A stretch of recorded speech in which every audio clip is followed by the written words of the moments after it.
திரும்பி பார்க்கிறோம் வந்த பாதைகளை நன்றியோடு கர்த்தாவே உம்மை சொல்கிறோம்.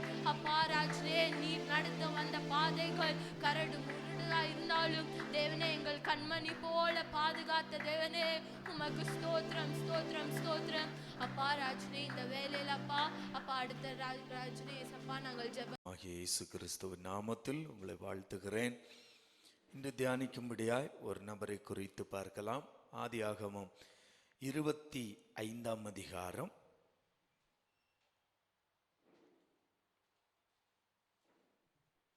29வது வாக்கியத்திலிருந்து. ஒரு நாள் ஏசா வெளியிலிருந்து களைத்து வந்தபோது யாக்கோபு கூழ் சமைத்து கொண்டிருந்தான். அப்பொழுது ஏசா யாக்கோபை நோக்கி, அந்த சிவப்பான கூழிலே நான் சாப்பிட கொஞ்சம் தா, இளைத்திருக்கிறேன் என்றான். அல்லேலூயா அல்லேலூயா அல்லேலூயா. நல்ல கவனிங்க. ஒரு நபரை குறித்து பார்க்கிறோம். எங்கு? ஏசா. ஏசா யாரு?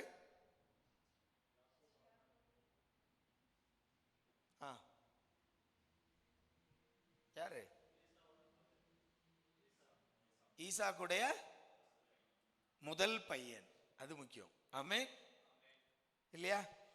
நம்ம யாக்கோபுடைய சந்ததிகளை பார்க்கிறோம். 12 பிள்ளைகள். ஆனால் 12 பேரில் ஒருவன் கூட தேவ சமூகத்திலிருந்து விலக்கப்படவில்லை. ஆமென். அவர்களை தன்னுடைய ஜனத்திற்கு கோத்திர பிதாக்களாய் ஆண்டவர் என்ன செய்கிறார்? ஆசீர்வதிக்கிறார். ஆனா ஒருத்தனுக்கு 2 பிள்ளைங்க. இந்த 2 பிள்ளைகள ஒரே ஒருவன் மட்டும் ஆசீர்வதிக்கப்படுகிறான். ஒருவன் தேவ சமூகத்திலிருந்து விலக்கி கொள்ளப்படுகிறான். ஆமென். ஏசா ஈசாக்குடைய வாக்குத்தத்த சந்ததியாகிய ஈசாக்குடைய பிள்ளையாய் இருந்தாலும் அவன் தேவ சமூகத்தில், கர்த்தருடைய சமூகத்தில் ஆசீர்வதிக்கப்படவில்லை. அவன் தேவ சமூகத்திலிருந்து விலக்கப்படுகிறான்.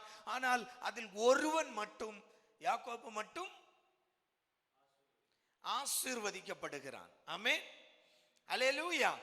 ஆனால் யாக்கோபுடைய சந்ததி வரும்போது 12 பிள்ளைகள் இருந்தும் 12 பிள்ளைகளும் கர்த்தரால் ஆசீர்வதிக்கப்படுகிறார்கள்.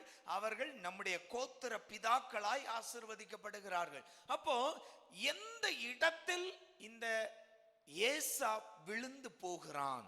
ஆமென் அல்லேலூயா அல்லேலூயா. தேவ சமூகத்திலிருந்து நாம் விழுவதற்கு பெரிய காரணம் ஒன்றும் தேவையில்லை. சின்ன காரியங்கள் போதும். நம்முடைய அசட்டைத்தனங்கள், நம்முடைய சின்ன ஒரு தவறு போதும் நாம் தேவ சமூகத்திலிருந்து விழுந்து விடுவோம். ஆமென் அல்லேலூயா. ஏசாவுடைய வீழ்ச்சிக்கு காரணம் என்ன? ஏசா தேவனால் ஆசீர்வதிக்கப்படாமல், இல்லாவிட்டால் கர்த்தருடைய சமூகத்திலிருந்து அவன் துரத்தப்படுவதற்கு, விலக்கப்படுவதற்கு என்ன காரணம்? ஆமென். ஆபிரகாமுடைய சந்ததி தான். ஏசா யாரு? வாக்கு தத்தம் பெற்ற அதே ஆபிரகாமுடைய சந்ததி தான். ஒரு இஸ்மாயிலுடைய சந்ததியும் இல்ல. வாக்கு தத்தத்தின் உடையவனாகிய எஜமானனாகிய வாக்கு தத்தத்தின் சந்ததியாகிய ஈசாக்குக்கு பிறந்த பிள்ளைதான். ஆமென். அப்ப ஆபிரகாமுடைய சந்ததி தான். ஆனால் 2 பேரில் ஒருவன் தேவ சமூகத்திலிருந்து விலக்கப்படுகிறான். அப்ப ஏசாவுடைய வீழ்ச்சிக்கு காரணம் என்ன? ஒரு வாக்குத்தத்தத்தின் சந்ததியாயிருந்தும், வாக்குத்தத்தத்தின் சந்ததியாகிய ஆபிரகாமுடைய சந்ததியாயிருந்தும் ஏசாவுடைய வீழ்ச்சிக்கு காரணம் என்ன? 2 காரியத்தை வேதம் காட்டுகிறது. ஒன்று, அவன் சேஷ்ட புத்திர பாகத்தை அலட்சியம் பண்ணினான். ஆமென். முதல் காரியம், சேஷ்ட புத்திர பாகத்தை அலட்சியம் பண்ணுகிறான். ஆமென். நம்முடைய புரிந்து கொள்வதற்கு வசதியா இப்படி எடுத்துக்கொள்ளலாம். கர்த்தருடைய ஆசீர்வாதத்தை அலட்சியம் பண்ணுகிறான். ஆமென். என்ன பெரிய ஆசீர்வாதம், நான் சாக போறேன், இதுல வேற உனக்கு வேற சிரேஷ்ட புத்திர பாகத்தை நீயே வச்சுக்கோ. ஆமே. ஒரு முறை வயலில் இருந்து வேட்டையாடி, வயல்ல இல்ல, வேட்டையாடி கொண்டு, ஏன்னா அவன் வேட்டைக்காரன், வேட்டையாடி விட்டு களைத்து வருகிறான். ரொம்ப களைத்து வரும்போது இங்க யாக்கோபு என்ன செய்கிறான்? கூழ் காய்த்து கொண்டு இருக்கிறான். ஆமே. அப்போ இவனுக்கு அந்த பசி ஒரு பக்கம், உடல் சோர்வு ஒரு பக்கம், அந்த களைப்பு, இதுல என்ன செய்திடறான்? யாக்கோபு கிட்ட கொஞ்சம் கூழ் கேட்கிறான். நீ காய்த்து கொண்டிருக்கிற கொஞ்சம் கூழ்ல கொஞ்சம் கூடு, எனக்கு ரொம்ப களைப்பா இருக்கிறேன். அப்போ யாக்கோபு பழைய கில்லாடி. ஆமென். யாக்கோபு பழைய கில்லாடி. அதனால்தான் ஆண்டவரே சொன்னாரு, தேவதூதன் சொன்னான், நீ மனிதனோடும் தேவனோடும் போராடி தோற்றாய் அல்ல, போராடி வென்றாயே. ஆமென், ஆமென், அல்லேலூயா. அவ்வளவு பெரிய போராளி. அப்போ இந்த யாக்கோபு கிட்ட கேட்ட உடனே யாக்கோபுக்கு டக்குன்னு ஒரு ஃபிளாஷ் ஆகுது. என்ன கேட்கிறாரு? 31. அப்பொழுது யாக்கோபு, உன் சேஷ்ட புத்திர பாகத்தை இன்று எனக்கு விற்று போடு. அதற்கு ஏசா, இதோ நான் சாக போகிறேன், இந்த சேஷ்ட புத்திர பாகம் எனக்கு என்னத்திற்கு என்றான். ஆமென், அல்லேலூயா. நல்லா கவனிங்க, அவனுடைய அந்த பேச்சில பாருங்க. சேஷ்ட புத்திர பாகம் அப்படின்னா என்ன? பிதாக்களுடைய ஆசீர்வாதம். ஆமென், அல்லேலூயா. அன்றைய காலத்தில் அப்ரகாம் மரிக்கும் போதும் தன்னுடைய பிள்ளைகளை ஆசீர்வதித்தார். ஈசாக்கு மரிக்கும் போதும் பிள்ளைகளை ஆசீர்வதித்தார். யாக்கோபு மரிக்கும் போது 12 பேரையும் லைனா கூப்பிட்டு என்ன சொன்னார்? ஆசீர்வதித்து தீர்க்க தரிசனம் சொன்னார். ஆமென், அல்லேலூயா. அப்போ பாருங்க, இந்த சேஷ்ட புத்திர பாகத்துக்கு உடையவன், அதனுடைய தகுதியானவன் யாரு? ஏசா, மூத்த மகன். அவன் தான் தகுதியானவன். ஆனா யாக்கோபு இவன் கஞ்சி தான் கேட்கிறான், இவன் கூழ் கேட்கிறான். விடாய்த்து இருக்கிறேன், என்ன களைத்து போய் இருக்கிறேன், கொஞ்சம் நீ காய்க்கிறதுல கொஞ்சம் முடியா. அப்போ யாக்கோபு உஷாராயிட்டாரு. யாக்கோபு என்ன செய்யறாரு? தர்றேன், ஆனா உன் சேஷ்ட புத்திர பாகத்தை எனக்கு இன்னைக்கு வித்து போடணும். ஆமே. அதை சொன்ன உடனே ஏசா ஒரு மறுபடி சொல்றாரு, நானே சாக போறேன், இதுல இந்த சேஷ்ட புத்திர பாகத்தை வச்சு நான் என்னத்தடா பண்றது? இந்த அப்படி நீயே எடுத்துக்கோ, எனக்கு கஞ்சியை கொடு. அடுத்த காரியம், அப்பொழுது யாக்கோபு, இன்று எனக்கு ஆணையிட்டு கொடு என்றான். அவன் யாக்கோபுக்கு ஆணையிட்டு தன் சேஷ்ட புத்திர பாகத்தை அவனுக்கு விற்று போட்டான். அப்பொழுது யாக்கோபு ஏசாவுக்கு அப்பத்தையும் பயற்றங்கூளையும் கொடுத்தான். அவன் புசித்து குடித்து எழுந்திருந்து போய்விட்டான். இப்படி அதை அண்டர்லைன் பண்ணிக்கோங்க பண்றவங்க. இப்படி ஏசா தன் சேஷ்ட புத்திர பாகத்தை அலட்சியம் பண்ணினான். ஆமென், அல்லேலூயா, அல்லேலூயா. பாருங்க, ஒரு ஆண்டவருடைய ஆசீர்வாதத்தை நாம எந்த ஒரு உலகத்தின் ஒரு காரியத்திற்காய், உலகத்தின் ஒரு பொருளுக்காய், உலகத்தின் ஒரு நன்மைக்காய், உலகத்தின் ஒரு இன்பங்களுக்காய், அந்த ஒரு சிற்றின்பங்களுக்காய் நாம் ஆண்டவருடைய ஆசீர்வாதத்தை விற்று போடக்கூடாது. ஆமென், அலட்சியம் பண்ணக்கூடாது. ஆமென். சில பேர், அநேகம் பேர் அலட்சியம் பண்ணுவதை பார்த்து இருக்கிறோம். ஒரு ஞாயிற்றுக்கிழமை தானே, போகாம இருந்தா என்ன ஆகிற போகுது? சர்ச்சுக்கு, கோயிலுக்கு போகாட்டி, சர்ச்சுக்கு போகாட்டி என்ன ஆகிற போகுது? ஒரு நாள் தானே, ஒரு ஞாயிற்றுக்கிழமை தானே. என்ன காரணம்? அலட்சியம். அன்னைக்கு தான் ஒருவேளை ஆண்டவர் உன்னை தொடுகிற நாளாயிருக்கும், உனக்கான ஆசீர்வாதத்தை ஆண்டவர் தருகிற நாளாயிருக்கும். ஆமென், அல்லேலூயா. நாம அந்த ஒரு நாள் என்று அலட்சியம் பண்ணும்போது நாம என்ன செய்கிறோம்? தேவ ஆசீர்வாதத்தை இழந்து போகிறோம். ஆமென். அதனால்தான் பூமியில உயிரோட எந்த இடத்துல இருந்தாலும் ஞாயிற்றுக்கிழமை ஆராதனைக்கு போயிடணும். ஆமென். அல்லேலூயா. உயிர் இல்லைன்னா ஒன்றும் பிரச்சனை இல்லை. ஆமென். அல்லேலூயா.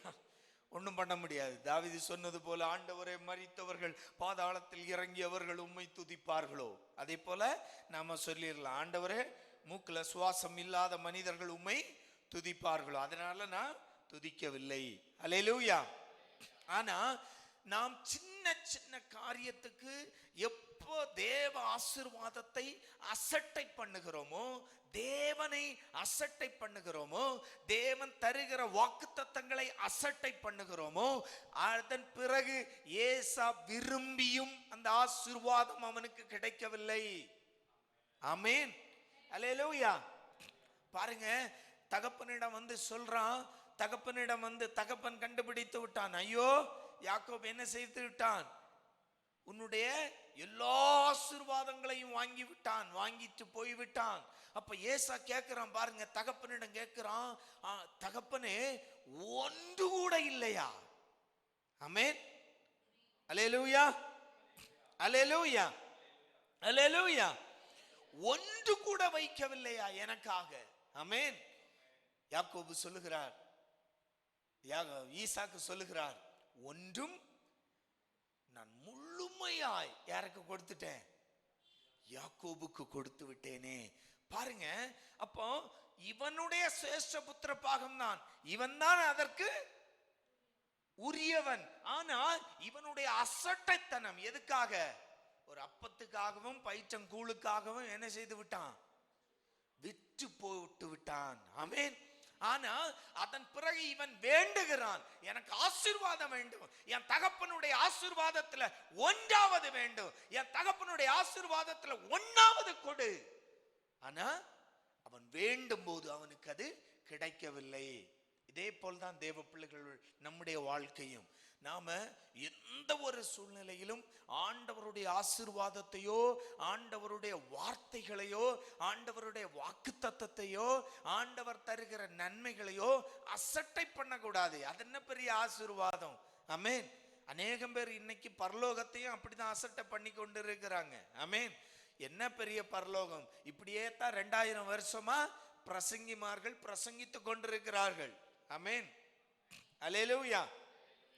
ஆண்டவர் வருகிறார், இயேசு இரண்டாவது வருவார், காத்திருக்கிற மனவாட்டியாகிய சபை எடுத்துக்கொள்ளப்படும். எல்லாம் சரிதான். என்னைக்கு வருவார்? எங்க வந்துருவாரு? நான் வாழ்ந்து முடிச்சிருவேன். ஆமென். பல பேருடைய இன்றைக்கு கிறிஸ்தவர்களுடைய ஒரு அசட்டைத்தனமே அதுதான். ஆமென். ஆண்டவருடைய நியாய தீர்ப்பு நடக்க போறதில்லை, ஆண்டவருடைய இரண்டாம் வருகை, இயேசுவின் இரண்டாம் வருகை நடக்க போறதில்லை, கைவிடப்படுகிற ஒரு மனவாட்டியாய், கைவிடப்படுகிறவளாய் அப்படியெல்லாம் நடக்க போறதில்லை. இப்படிப்பட்ட அசட்டைத்தனம் தான் இன்னைக்கு கிறிஸ்தவ சமுதாயத்தை பாவத்தில் கொண்டு விடுகிறது. ஆமென். அல்லேலூயா. அப்போ இந்த அசட்டைத்தனம், எச்சரிக்கையாகிருங்க. தேவனுடைய வார்த்தைக்கோ, தேவனுடைய ஆசீர்வாதத்துக்கோ யார் எந்த ஊழியக்காரராக இருக்கட்டும், எந்த இடத்திலேயே இருக்கட்டும், தேவ வசனம் தருகிற வாக்குத்தத்தங்கள், ஆசீர்வாதங்களை நமக்கென்று ஆம் என்றும் ஆமேன் என்றும் ஏற்றுக்கொள்ளுகிற பிள்ளைகளாய் இருக்கணும். பழைய ஏற்பாட்டு காலத்துல ஒரு சம்பவத்தை நீங்க பார்க்கலாம்.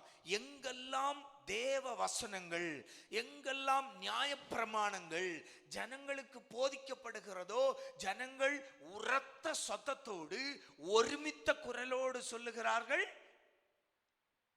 ஆம் அப்படியே ஆகட்டும். ஆமென். ஒரு கட்டளை கொடுத்தா, மோசே ஒரு கட்டளை கொடுக்கிறாரு, உடனே ஜனம் என்ன செய்யறாங்க? ஆம், நாங்கள் அப்படியே செய்வோம், கீழ்ப்படிவோம். யோசுவா கட்டளை கொடுக்கிறார், யோசுவாவுக்கு ஜனங்கள் முன்னால் நின்று ஜனங்கள் என்ன மறுபடி சொல்றாங்க? ஆம், அப்படியே நாங்கள் கீழ்ப்படிவோம். ஆமென். அல்லேலூயா. அப்போ தேவனுடைய ஆசீர்வாதங்கள், தேவனுடைய வார்த்தைகள், தேவனுடைய எச்சரிக்கைகள், தேவனுடைய கட்டளைகளுக்கு ஒரு நாளும் அசட்டை பண்ணாதுங்க. ஆமென். அல்லேலூயா. ஒரு சின்ன காரியமா இருக்கலாம், பார்க்குறீங்க, அது என்ன பெரிய பத்திரமா போட்டு எழுதி கொடுத்தான் இல்லையா? கேட்கலாம் இல்ல? நம்ம கேட்கலாம் இல்ல? ஏசா கேட்கலாம். ஏசா இடத்துல இருந்தா நம்ம என்ன கேட்டிருப்போம்? என்ன பெருசா?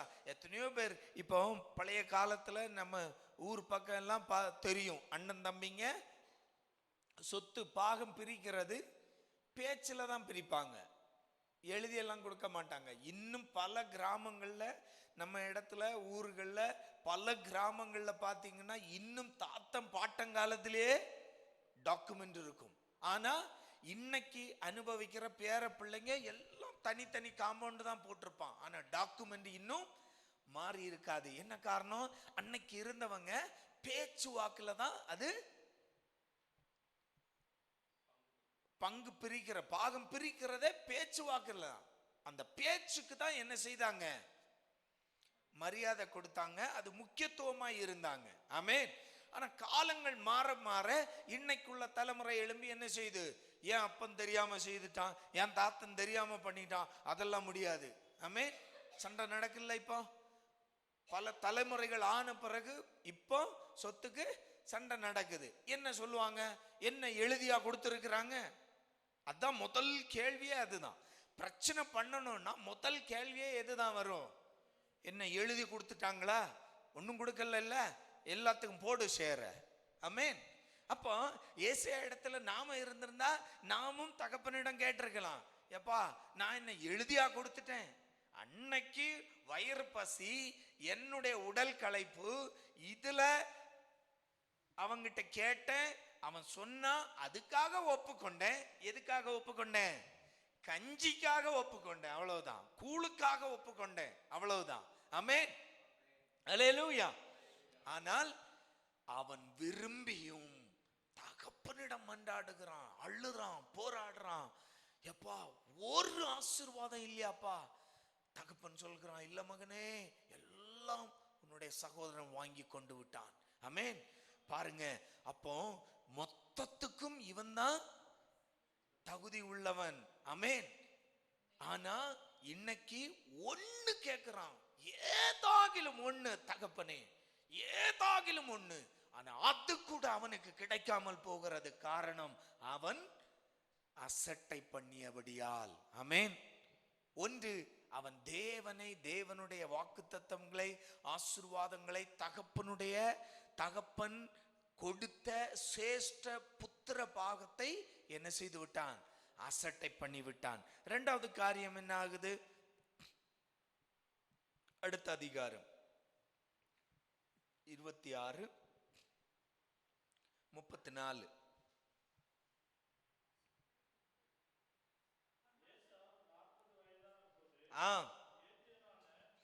ஏத்தியனான பெயரினுடைய குமாரத்தி ஆகிய யூதித்தையும், ஏத்தியனான ஏலோனுடைய குமாரத்தி ஆகிய பஸ்மாத்தையும் விவாகம் பண்ணினான். நல்ல கவனிங்க. அவர்கள் எவர்கள்? ஏசா திருமணம் செய்த அந்த மனைவிகள்.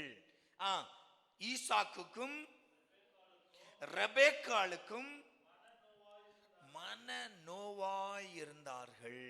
ஆமென். அல்லேலூயா. என்ன காரணம்? தன்னுடைய சொந்த ஜாதியை விட்டு, தன்னுடைய ஜனம், அதாவது கர்த்தருடைய ஜனத்தை விட்டு ஆண்டவர் பல இடங்களில் நியாயப்பிரமாணத்திலும் சொல்லி இருக்கிறார், அந்நிய ஜாதிகளோடு நீ சம்பந்தம் வைக்க கூடாது, கலந்து விடக்கூடாது. ஆண்டவருடைய கட்டளையே அதுதான். நான் உன்னை அடிமைத்தனத்திலிருந்து, எகிப்திலிருந்து பாலும் தேனும் ஓடுகிற கானான் தேசத்துக்குள் உன்னை கொண்டு போகிறேன். அங்கு உனக்கு முன்னே, அது வெறுமனே இல்லை, அங்கு உனக்கு முன்னே ஜனங்கள் இருக்கிறார்கள். அவர்கள் எல்லோரையும் உனக்காய் அவர்களை துரத்தி உன் கையில தருவேன். ஆனா நீ அந்த தேசத்துக்கு போகும்போது நீ அவர்களோடு சம்பந்தம் கலந்து கொள்ளாதே. அதுதான் கட்டளையே. ஆமென். நான் உன்னை ஆசீர்வதிப்பேன், நான் உன்னை ஆசீர்வதித்து பாலும் தேனும் ஓடுகிற கானான் தேசத்துக்கு உன்னை கொண்டு போவேன். ஆனா நான் கொண்டு போற தேசத்தில் நீ அந்த ஜாதியரோடு நீ கலந்து விடாதே. ஆமென். அல்லேலூயா. இங்க ஏசா என்ன செய்யறாரு? அந்நிய ஸ்திரீகளை விவாகம் பண்ணினான். பாருங்க, அங்கேயே வேதம் சொல்லுகிறது, அவர்கள் அந்த ஸ்திரீகள் ஈசாக்குக்கும் ரெபேக்காளுக்கும் மாமனார் மாமியாருக்கு மனநோவாயிருந்தார்கள். ஆமென், அல்லேலூயா. பாருங்க, அப்போ ஒன்று அவன் அசட்டை பண்ணுகிறான், ரெண்டு கட்டளையை மீறுகிறான். ஆமென். அப்போ ரெண்டு காரியம் அவனை தேவ சமூகத்திலிருந்து, கர்த்தருடைய சமூகத்திலிருந்து அவனை புறந்தள்ளுகிறது. என்ன காரணம்? ஒன்று, அவன் தேவனுடைய ஆசீர்வாதத்தை, ஆண்டவர் கொடுத்த ஆசீர்வாதம், அந்த சேஷ்ட புத்திர பாகத்தை அசட்டை பண்ணினான். தகப்பனுடைய ஆசீர்வாதம் என்ன பெரிய ஆசீர்வாதம், இதை வச்சு நான் என்னடா பண்றது, நான் சாக கிடக்கிறேன், எனக்கு கஞ்சி கொடு, ஆமென், எனக்கு கூள கொடு, எனக்கு சாக கிடக்கிறேன். அப்போ அதை அசட்டை பண்ணுகிறான். ரெண்டாவது, அந்த ஆண்டவருடைய கட்டளையே என்ன செய்கிறான், மீறுகிறான். ஆமென், அல்லேலூயா. இவன் போய் எங்க பொண்ணு எடுக்கிறான்னா, காயினுடைய சந்ததியில போய் என்ன செய்யறான், பொண்ணு எடுக்கிறான். ஆமென், அல்லேலூயா. அப்போ தேவனுக்கு அருவருப்பான, தேவனுக்கு விரோதமான ஜாதிகளோடு ஏசா என்ன செய்கிறான், கலந்து விடுகிறான். இது தேவ சமூகத்தில் அவனை அப்புறப்படுத்துகிறது. ஆமென், அல்லேலூயா, அல்லேலூயா, அல்லேலூயா. காயினுடைய சந்ததியில தான் இஸ்மாயில் போய் பெண் எடுக்கிறான், அந்த சந்ததியில தான் ஏசா போய் பெண் எடுக்கிறான். ஆமென். அப்ப அந்த சந்ததி அங்கிருந்தே அப்படியே பிரிஞ்சே வருது. ஆமென், அல்லேலூயா, அல்லேலூயா. அப்போ தேவ பிள்ளைகளே, நம்முடைய வாழ்க்கையில ஆண்டவர் நமக்கு தருகிற கட்டளைகள் என்ன, நமக்கு தருகிற கட்டளை என்ன? ஒன்று, தேவ எச்சரிப்பா இருக்கட்டும், தேவ ஆசீர்வாதங்களா இருக்கட்டும், சின்னதோ பெரியதோ ஆண்டவருடைய வார்த்தைகளை அசட்டை பண்ணக்கூடாது. ஆமென், அல்லேலூயா. இரண்டாவது காரியம், இந்த ஏசா இஸ்மாயிலுடைய சந்ததிகளில் போய் பெண் கொண்டது போல புற ஜாதியார், அதாவது கர்த்தருடைய ஜனத்துக்கு எதிரான விரோதமான அந்நிய ஜாதிகளோடு நாம் கலந்து விடக்கூடாது. ஆமென், ஆமென்.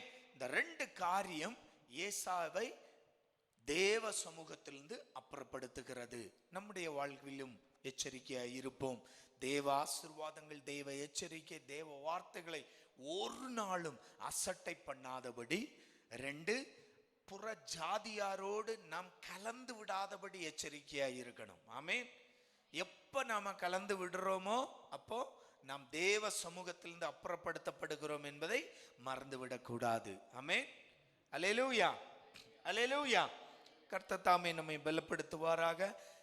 கைவிடப்பட்ட, புறந்தள்ளப்பட்ட ஏசாவின் வழியில் நாம் ஒரு நாளும் செல்லாமல், நாம் ஈசாக்குடைய வழிகளில் சந்ததிகளாய், யாக்கோபின் சந்ததிகளாய் நாம் என்றென்றும் நம்மை காத்துக் கொள்வோம், எச்சரிக்கையாய் இருப்போம். கர்த்தர் நம்மை பலப்படுத்துவாராக. கண்களை மூடலாம்.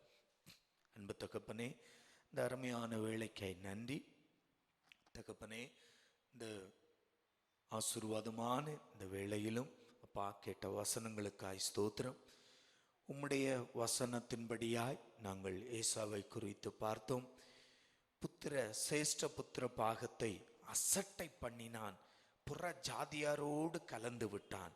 ரெண்டு காரியங்கள் உங்க சமூகத்திலிருந்து அவனை புறம் தள்ளியது போல எங்க வாழ்வில் நடந்து விடாதபடி நாங்கள் எச்சரிக்கையாய் காத்துக்கொள்ள கிருபை செய்யும். கிருபை தாங்கட்டும், இயேசுவின் நாமத்தில் பிதாவே.